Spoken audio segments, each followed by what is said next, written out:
Bonjour. Banque El Maghreb vient de tenir sa dernière réunion de politique monétaire pour cette année 2022 qui a été sanctionnée donc par une nouvelle hausse du taux directeur de 50 points de base. Quelles sont les implications de cette décision? Quels sont les impacts potentiels?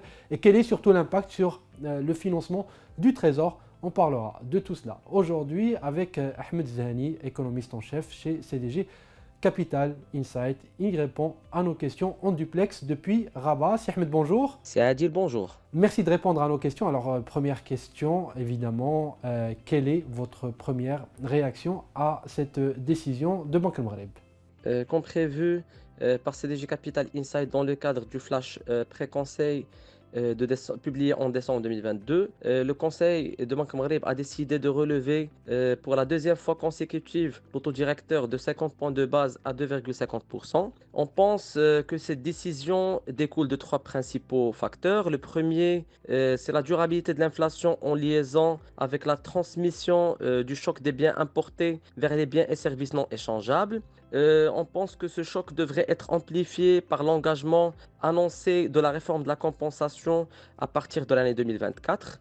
Le deuxième point, c'est l'importance de succéder les hausses du taux directeur en vue d'avoir l'effet escompté sur les objectifs intermédiaires qui sont les taux bancaires aussi bien créditeurs que débiteurs et la distribution des crédits et in fine avoir l'impact sur la cible finale qui est la stabilité des prix. Le dernier point à notre sens, c'est la stratégie d'ancrage des anticipations annoncée par Banque Maghreb qui laisse présager une chasse continue contre l'inflation.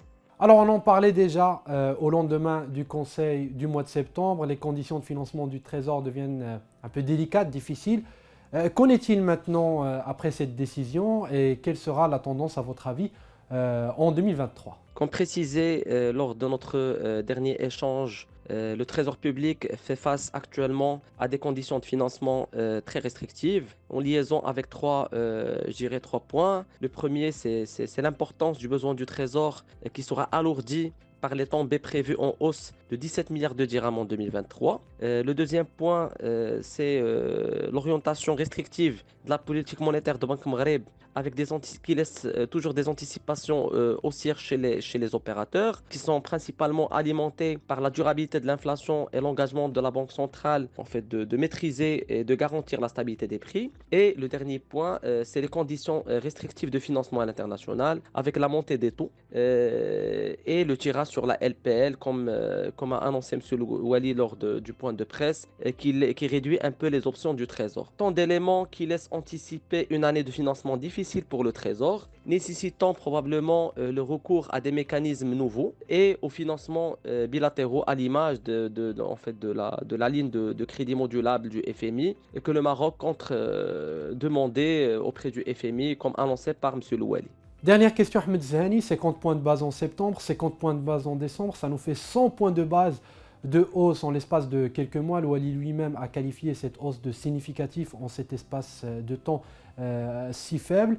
Selon vous, est-ce que cela sera suffisant maintenant pour contenir l'inflation à moyen terme? L'inflation au Maroc a commencé, je dirais, par un choc externe et sur l'alimentation frais à cause de la sécheresse qui a marqué la saison agricole 2021-2022.